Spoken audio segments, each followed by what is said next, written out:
Unfortunately, Tawakkal Kalman is 32 years old and the youngest person ever to receive Nobel Peace Prize. Here is our lecture. Ladies and gentlemen, sorry, I'm going to speak in Arabic. Bismillahir Rahmanir Rahim.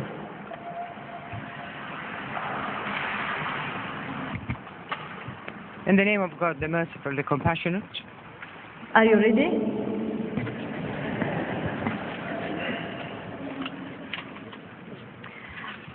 أصحاب الجلالة والسمو والفخامة. Your Majesties, Your Royal Highnesses, Excellencies, لجنة جائزة نوبل للسلام، Distinguished Committee of the Nobel Peace شباب Prize, الربيع العربي، Arab Spring, شباب الثورة في ساحات الحرية and وميادين the arena التغيير، of freedom and change, شهداء and all وجرحى الحرية، free people إلى of the جميع world. أحرار العالم من منبر نوبل للسلام. Peace السلام upon you عليكم. all from the Nobel Peace Rostrum.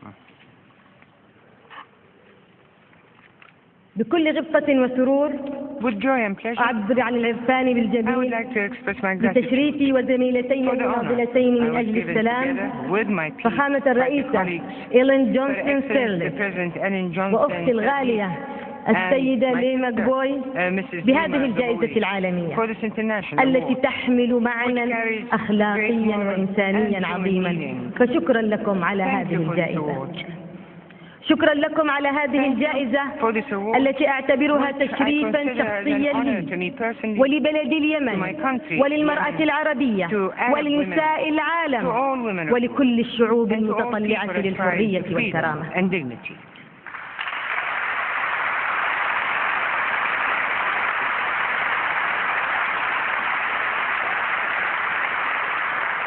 أقبل الجائزة باسمي I accept this وباسم award الشباب on my اليمني behalf and on behalf of والعربي the السائر Yemeni and Arab الذي يخوض revolutionary اليوم نضاله السلمي ضد الفساد والاستبداد بشجاعة أخلاقية وحكمة سياسية بالغة. إن حلم ألفريد نوبل بعالم يسوده السلم of a world where peace وتختفي prevails منه الحرب لم and war يتحقق بعد، disappear has not been لكن achieved. الأمل في تحقيقه يكبر To make it والعمل come على true has grown تحقيقه large, يتضاعف. and the effort to ولا achieve it has تزال doubled. جائزة نوبل The Nobel للسلام Peace Prize تقدم الدفعة الروحية والوجدانية لهذا الأمل. لقد ظلت الجائزة منذ أكثر من 100 عام تبرهن على قيمة النضال السلمي من أجل الحق، على قيمة النضال السلمي من أجل العدل، على قيمة النضال السلمي من أجل الحرية، وعلى خطأ العنف والحرب ونتائجهما العكسية المدمرة. with all their backfiring and devastating results.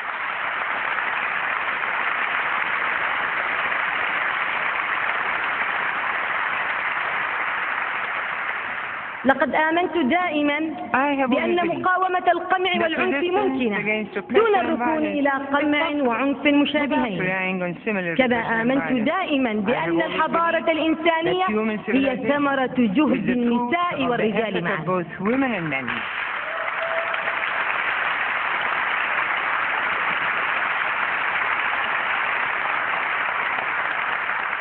نعم، لقد آمنت دائما بأن مقاومة القمع والعنف ممكنة دون الركون إلى قمع وعنف مشابهين، كما آمنت دائما بأن الحضارة الإنسانية هي ثمرة لجهد النساء والرجال معا. ومتى غبنت المرأة ومنعت حقها الطبيعي في هذه العملية تكثفت عورات المجتمع وبانت علله الحضارية بما يتأذى في نهاية الأمر المجتمع كله بنسائه ورجاله.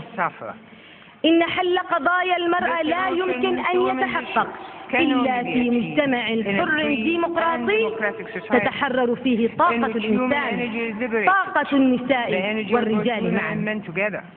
فحضارتنا تسمى الحضارة الإنسانية غير منسوبة لرجل أو امرأة. أيتها السيدات، أيها السادة، منذ تقديم أول جائزة نوبل للسلام عام 1901 مات الملايين من البشر في حروب كان من الممكن تفاديها بشيء من الحكمة والشجاعة، وكان للبلاد العربية حظها من هذه الحروب المأساوية رغم أنها أرض النبوءات والرسالات السماوية، الداعية إلى السلام. فمنها جاءت التوراة تحمل رسالة لا تقتل، ومنها جاء الإنجيل يبشر طوبى لصانع السلام، ومنها جاء الإسلام وجاء القرآن برسالته الخاتمة يحض يا أيها الذين آمنوا ادخلوا في السلم كافة.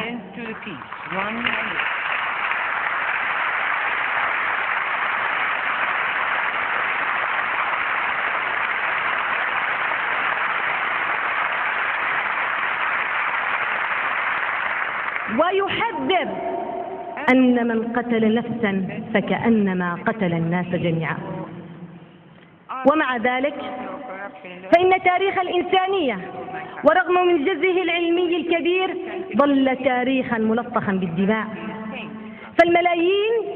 فالملايين قد سقطوا ضحايا في مسيرة قيام الممالك وسقوطها. التاريخ القديم يقول ذلك، التاريخ الحديث يؤكده، والشواهد الماثلة اليوم تقول إن جوهر الرسالات الداعية إلى السلم قد ديس عليه مرارا، وإن الضمير الإنساني كثيرا ما علت على صوته أصوات القاذفات والقنابل والراجمات وكل وسائل القتل.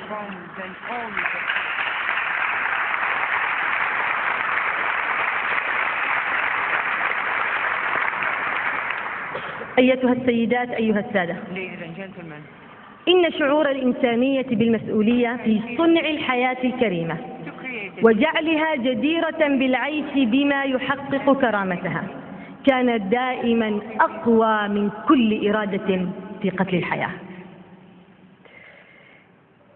وإن بقاء الجنس البشري رغم المقاتل الكبرى هو التعبير الكامل عن توق الإنسانية في مجملها إلى الإعمار لا الهدم، إلى التقدم لا التراجع والفناء، وهو نزوع يتعزز يوما بعد آخر بما تيسر للإنسانية من تواصل بفضل التطور المذهل والمتسارع لتكنولوجيا المعلومات وثورة الاتصالات. لقد انهارت الجدران بين المجتمعات الإنسانية وتقاربت أقدارها ومصائرها، وبدأت مرحلة جديدة، مرحلة أصبحت فيها شعوب وأمم عالمنا الواسع ليسوا فقط سكان قرية صغيرة كما يقولون، بل أفراد أسرة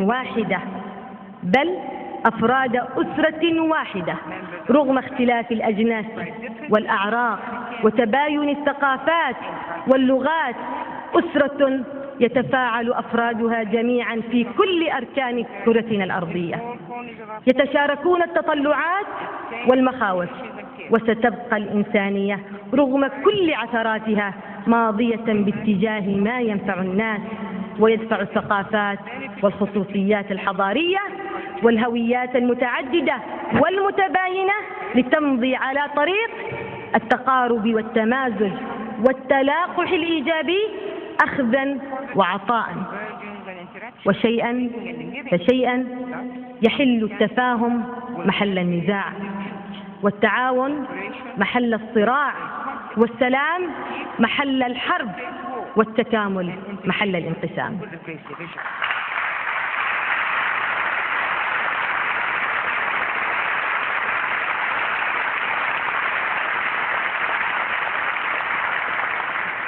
يمكن القول إن عالمنا المعاصر الذي استقلته وأنضجته خبراته وتجاربه الطويلة بحلوها ومرها يسير بخطا متئدة وواثقة نحو صياغة عالم جديد وعولمة مشرقة، عالم إيجابي ذو آفاق إنسانية، وعولمة تحقق للبشرية قيم الحرية والحق والعدالة والتعاون، عالم تقوم علاقاته وتعاملاته وشرائعه على نفي وتحريم كل مظاهر وممارسات استبعاد واستعباد الإنسان لأخيه الإنسان، وعولمة لا مكان فيها لسياسات الظلم والقهر والتمييز والطغيان، عالم مفعم بالشراكة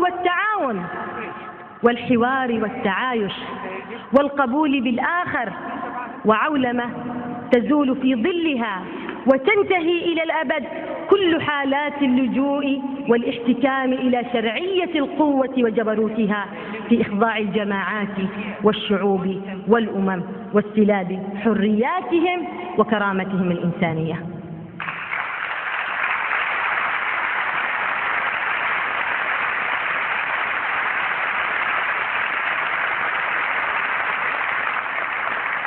هل تراني أسرفت في الحلم؟ Am I dreaming too much? إنني ألمح في الأفق Yes. عالما جديدا وعولمة مشرقة. Overshining. إنني أشاهد يقينا نهاية لتاريخ سوداوي آثم ومرير ضاقت جراؤه شعوب وأمم في العالم، ويلات ومآس ودمار وكوارث. إنني أشاهد يقينا بداية مرحلة تاريخ إنساني مزدهر ومعطاء بالخير والسلام والحب والإخاء.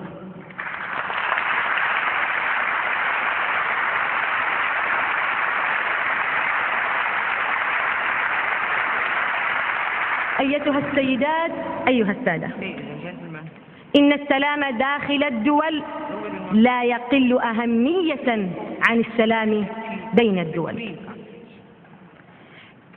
إن السلام داخل الدول لا يقل أهمية عن السلام بين الدول، والحرب ليست مجرد الصراع بين الدول، فهنالك حرب من نوع آخر أشد مرارة، which is far more هي حرب القادة المستبدين على شعوبهم، هي حرب من استأمنتهم الشعوب على مصيرها فخانوا الأمانة، هي حرب من وكلتهم على شعوبهم على أمنها فوجهوا إليها سلاحهم، هي الحرب التي تواجهها الشعوب في الدول العربية اليوم.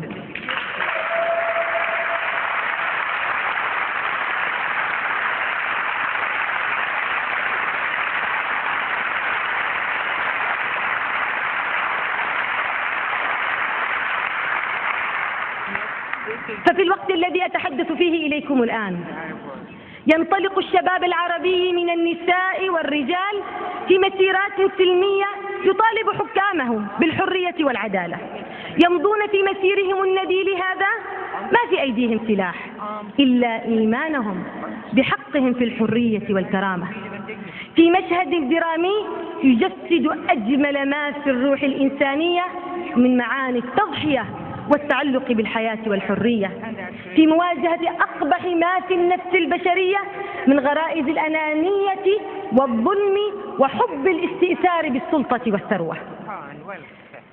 أيتها السيدات، أيها السادة، إن السلام لا يعني مجرد توقف الحرب، إنما يعني أيضا توقف القمع والظلم. وفي منطقتنا العربية هناك حروب طاحنة بين حكومات وشعوبها، وليس للضمير الإنساني أن يرتاح وهو يرى هذا الشباب العربي في عمر الزهور تحصده آلة القتل، تحصده آلة الموت التي أشهرها في وجهه الطغاة. إن الروح التي تجسدها جائزة نوبل للسلام هي الروح التي نتطلع إليها اليوم لنصرة الشعوب العربية.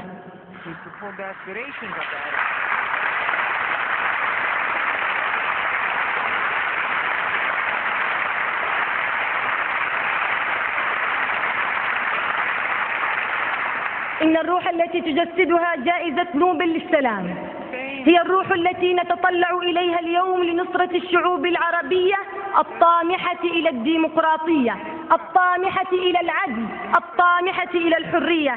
إذا نصلنا هذه الروح، روح نوبل للسلام، فسنبرهن للمستبدين أن أخلاق النضال السلمي أقوى من سلاح القمع والحرب.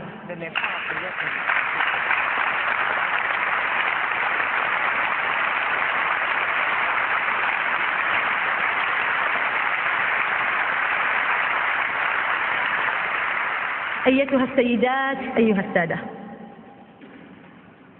إن ثورات الربيع العربي في تونس ومصر وليبيا واليمن وسوريا، وإرهاصات الثورة العربية وإرهاصات الثورة في بلدان عربية أخرى كالجزائر والمغرب والبحرين والسودان وغيرها لم تكن في بواعثها ومحركاتها وأهدافها تجري في جزر معزولة ومقطوعة الصلة عن مجمل التطورات والمتغيرات الهائلة المذهلة والمتسارعة التي يشهدها عالمنا المعاصر.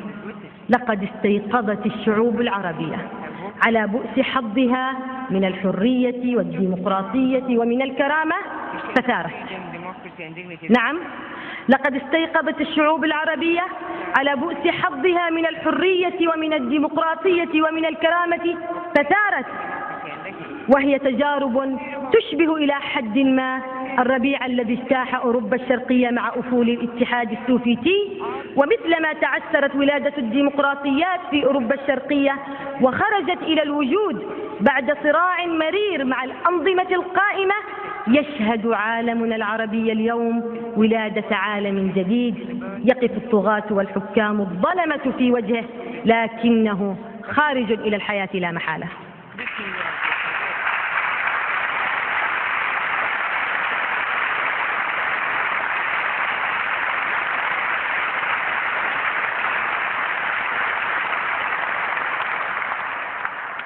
إن شعوبنا العربية الثائرة سلميا وبشكل حضاري رزحت عقودا طويلة من الزمن مقموعة مقهورة من قبل نظم حكم مستبدة طاغية أوغلت في الفساد ونهب أموال وثروات شعوبها وسلبتها كل حرياتها وحقوقها الطبيعية في الحياة الكريمة والمشاركة في إدارة شؤون حياتها ومجتمعاتها، وغيبتها تماما عن وجودها الإنساني المشروع، ونشرت الفقر والبطالة لضمان تأبيد سيطرة حكامها على الحكم والعمل على فرض أفراد عائلاتهم حكاما بالتوريث.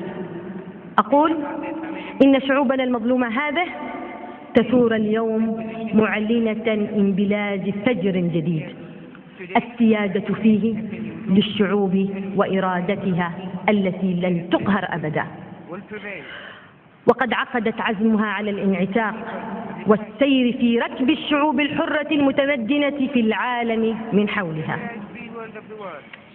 إن كافة الأفكار والمعتقدات والشرائع والقوانين والمواثيق التي أنتجتها مسيرة الإنسانية عبر مراحل تطورها ونموها، وكذا كل الرسالات والديانات الإلهية بدون استثناء، توجب الانتصار للمظلومين شعوبا كانوا أو جماعات أو أفرادا. ونصرة المظلوم يا سادة لا تقتضيها فقط حاجته للمناصرة، ولكن لأن الظلم ضد الواحد ظلم للبشرية جمعاء.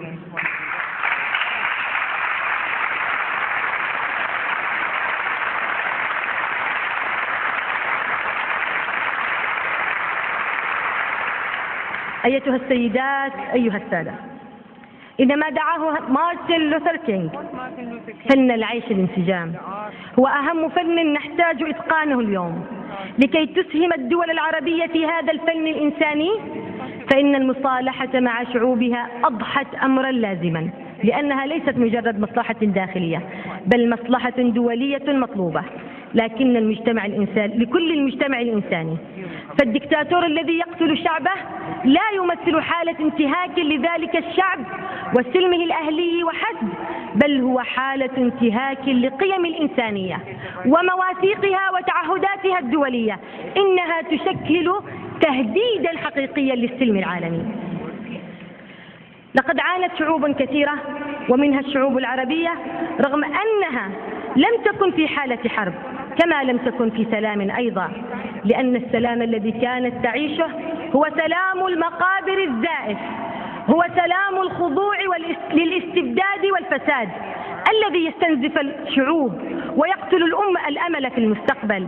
واليوم يتوجب على المجتمع الإنساني كله الوقوف مع شعوبنا في نضالها السلمي من أجل الحرية والكرامة والديمقراطية، بعد أن قررت أن تخرج على معادلة الصمت مقابل الحياة، وتدرك معنى العبارة الخالدة لعمر بن الخطاب: متى استعبدتم الناس وقد ولدتهم أمهاتهم أحرارا.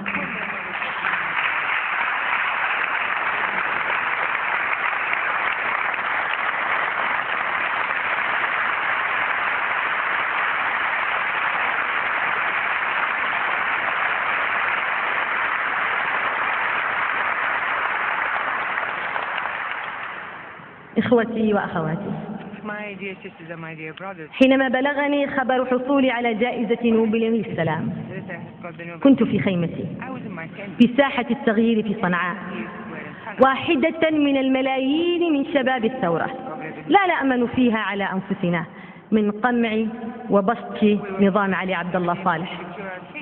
وقد تأملت وقتها في المفارقة بين معاني السلام المحتسى به من قبل نوبل ومأساة العدوان الذي يشنه علي عبد الله صالح ضد قوى التغيير السلمي بلا هوادة، ولم يخفف من وطأة المفارقة الفادحة إلا فرحنا بأننا في الجانب الصحيح من التاريخ.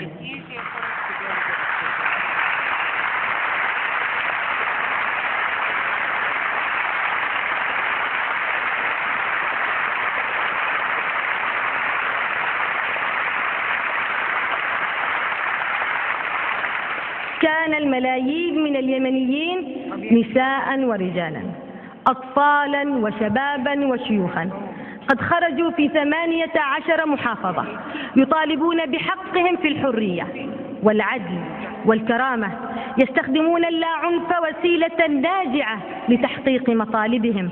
لقد تمكنوا بكل كفاءة واقتدار من المحافظة على سلمية ثورتهم، على الرغم من امتلاك هذا الشعب العظيم ما يزيد على 70 مليون قطعة سلاح من مختلف الأشكال. وهنا عبقرية الثورة التي أقنعت الملايين بترك سلاحهم والالتحاق بها سلميا، ومواجهة آلة القتل والعنف الرسمي بالورود وبالصدور العارية والعامرة بالحلم والحب والسلام.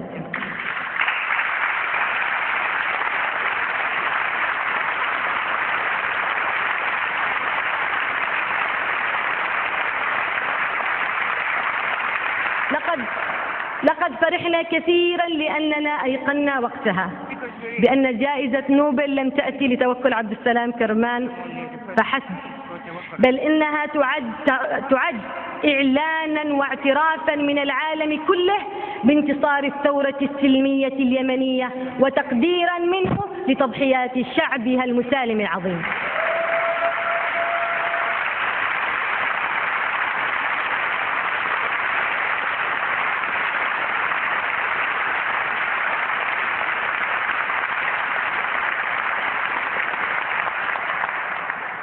وها أنا ذا الآن أقف أمامكم في هذا الحفل العالمي المهيب في لحظة فارقة من أهم لحظات التاريخ الإنساني، قادمة من أرض المشرق العربي، قادمة من أرض اليمن، يمن الحكمة والحضارات القديمة، يمن التاريخ الممتد لأكثر من 5000 عام، يمن مملكة سبأ العظيمة، يمن الملكتين بلقيس وأروى، اليمن التي تشهد اليوم أعظم وأقوى وأضخم ثورات الربيع العربي، ثورة الملايين على امتداد أرض الوطن، والتي لا تزال هادرة ومتصاعدة حتى اليوم، لتكمل بعد أيام قلائل عاما كاملا متواصلا منذ لحظة انطلاقها كثورة شبابية شعبية سلمية.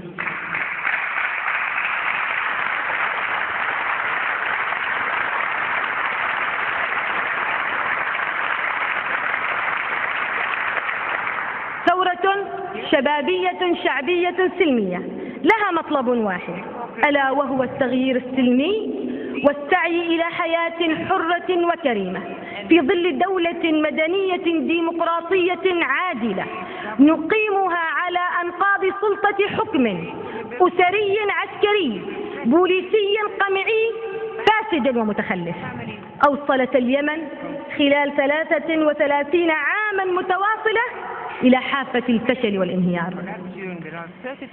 إن ثورتنا الشبابية الشعبية السلمية ليست منعزلة ولا منقطعة عن ثورات الربيع العربي، لكنها وبكل مشاعر الأسف والحزن لم تجد ما وجدته ثورات أخرى من الدعم ومن التفهم ومن الرعاية الدولية، وهو أمر يجب أن يؤرق الضمير العالمي لأنه يطعن في فكرة نزاهته وعدالته. أيها الأعزاء، نرسل للعالم من خلالكم وعبر محفلكم العالمي العظيم رسالة واضحة ومعبرة نؤكد فيها أن ثورتنا شبابية شعبية سلمية التف حولها الشعب تحلم بوطن حر ديمقراطي لا مكان فيه للاستبداد والفساد، لا مكان فيه للدكتاتورية والفشل. وأتعهد نيابة عن شباب الثورة السلمية للإنسانية جمعاء أن نلتزم بالنضال السلمي خيارا استراتيجيا لا انحراف أو رجعة عنه مهما كانت التضحيات أو بلغت آلة القمع وامتدت مساحة القتل والعنف الرسمي.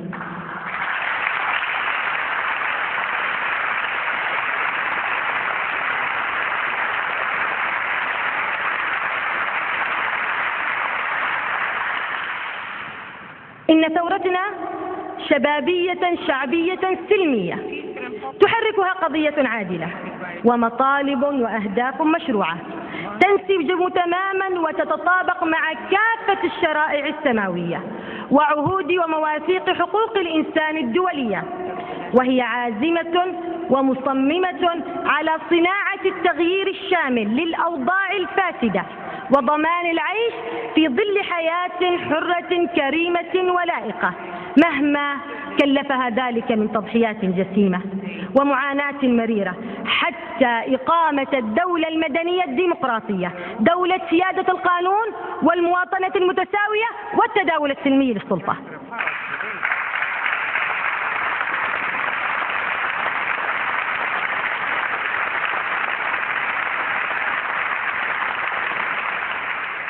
إن ثورتنا الشبابية الشعبية السلمية العارمة استطاعت أن تجذب إلى صفوفها ومسيراتها مئات الآلاف من النساء اللاتي قمن ولا يزلن يقمن بدور رئيسي كبير وملحوظ وفعال في أحداث الثورة وقيادة مسيراتها، بل قيادة كل تفاصيلها. وقد قدمنا نساء اليمن العشرات بل المئات من الضحايا شهيدات وجرحى في سبيل انتصار الثورة.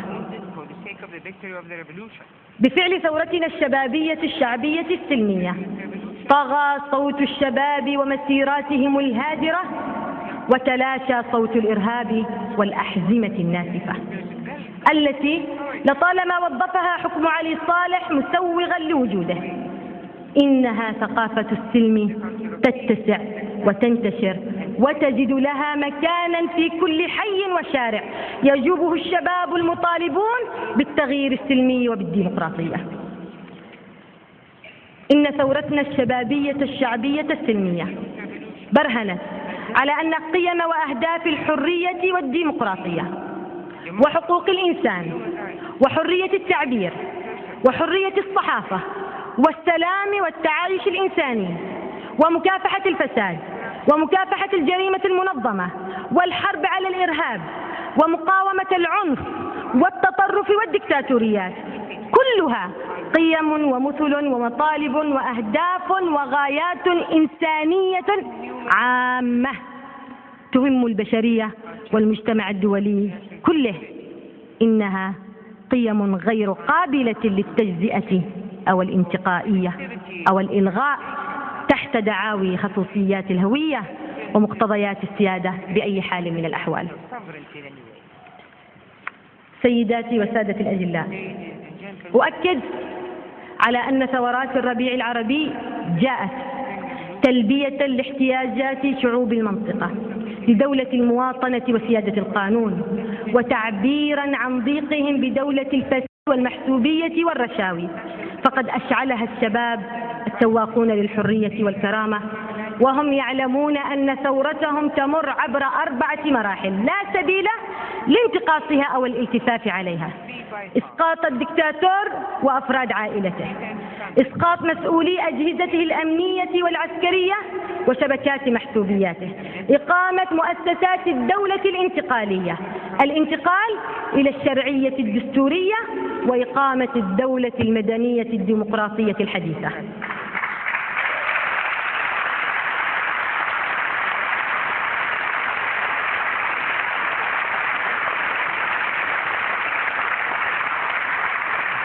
وعليه فإن ثورات الربيع العربي مستمرة ومستدامة عبر فعلها الشبابي الحاضر والمستعد والجاهز لتدشين كل مرحلة وتحقيق أهدافها كاملة. وعلى العالم اليوم أن يكون جاهزا وحاضرا لمساندة شباب الربيع العربي في كل مراحل نضالهم من أجل الحرية والكرامة.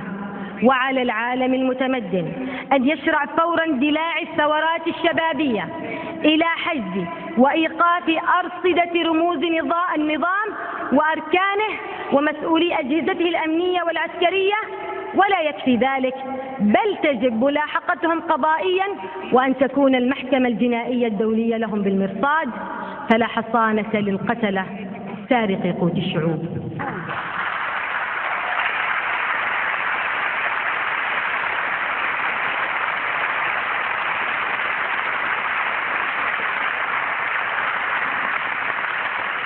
إن على العالم الديمقراطي الذي حدثنا كثيرا عن فضائل الديمقراطية والحكم الرشيد ألا يدير ظهره لما يحدث في اليمن ومعها سوريا وقبلها تونس ومصر وليبيا وفي كل بلد عربي وغير عربي سواق للحرية، فكل ذلك هو مخاض ديمقراطي عسير يستوجب الدعم والمساندة لا التخوف والحذر.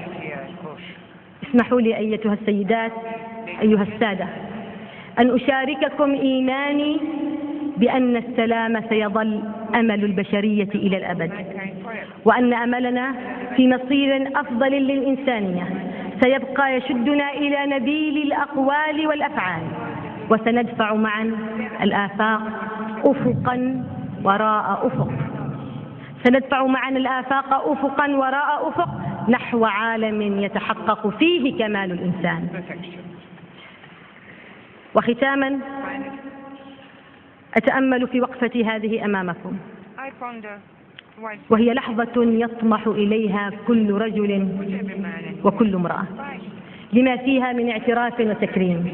وإذ أفعل فإني أرى خلقا عظيما من النساء ما كان لي أن أصل إلى هنا دون نضالاتهن وسعيهن الدؤوب لنيل حقوقهن في مجتمع غلبت عليه سطوة الرجال، وكانت سطوة فيها ظلم لهم ولهن.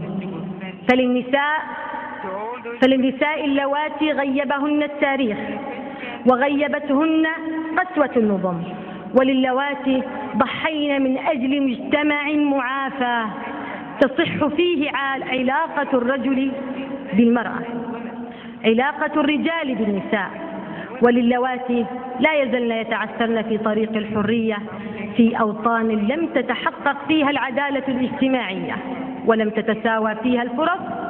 لكل هؤلاء جميعا أقول شكرا لكن، ما كان ليوم هذا أن يكون إلا بكنا، والسلام عليكم ورحمة الله.